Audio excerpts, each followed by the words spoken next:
Kabar gembira buat teman-teman semuanya yang memang kemarin gagal di ujian manufaktur karena manufaktur KKM-nya 9,2, jadi banyak teman-teman yang gugur di gelombang pertama ataupun gelombang kedua. Kurang lebih ada 38.000 untuk teman-teman yang gugur di manufaktur dan ada lagi juga teman-teman yang fishing.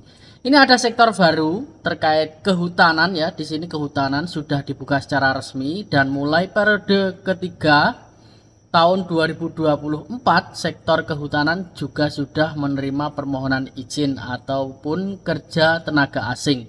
Ini menggunakan visa S9 untuk jumlah tenaga kerja asing sebanyak 1.000 orang. Ini SLC-nya ya teman-teman. Jadi 1.000 orang ini dibagi menjadi 6 negara. Lah, negara mana saja nanti akan saya sebutkan untuk negara-negaranya dan usaha yang dapat mengajukan izin kerja bagi tenaga asing adalah usaha korporasi di bidang kehutanan. Jadi di sini semuanya di bidang kehutanan.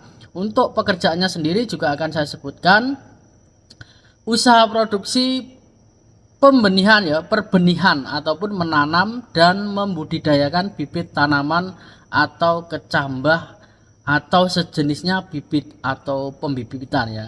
Bibit-bibitan seperti itu untuk bibit tanam di kehutanan ya, dan juga ataupun pohon di pinggir jalan seperti itu pembibitannya.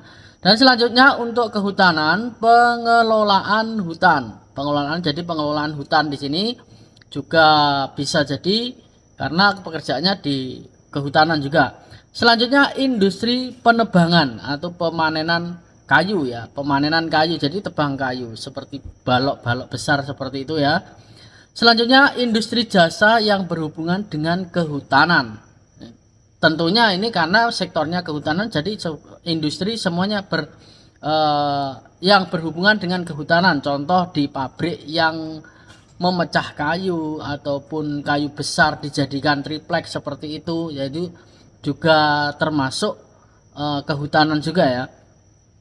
Selanjutnya kelompok pengelolaan hutan nasional. Nah, ini di sini kelompok pengelolaan hutan. Industri produksi kayu gelondongan. Ini kayu gelondongan yang sudah besar-besar seperti itu ya, teman-teman, bukan kecil lagi ya. Ini di sini besar lalu nanti dipotong-potong seperti itu. Entah ini manual atau pakai alat berat. Tentunya kalau Korea karena sudah canggih pastinya menggunakan alat berat sebagian ya. Sebagian pakai alat berat, sebagian manual. Koperasi kehutanan ataupun Federasi Koperasi Kehutanan Nasional dan lain-lain yang terkait dengan kehutanan. Jadi di sini sudah terlihat untuk pekerjaannya di bidang kehutanan kurang lebih seperti itu informasi yang saya dapat.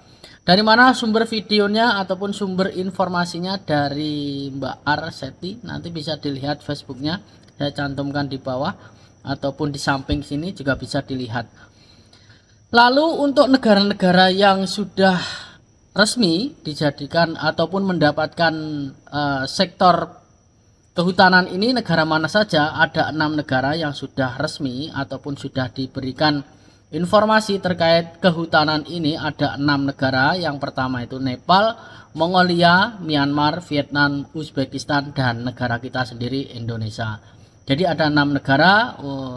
Kemungkinan besar nanti 1.000 orang itu dibagi menjadi 6 negara. Jadi kuotanya kalau dibagi 6 kurang lebih 170, 105, 175 mungkin ya, seperti itu.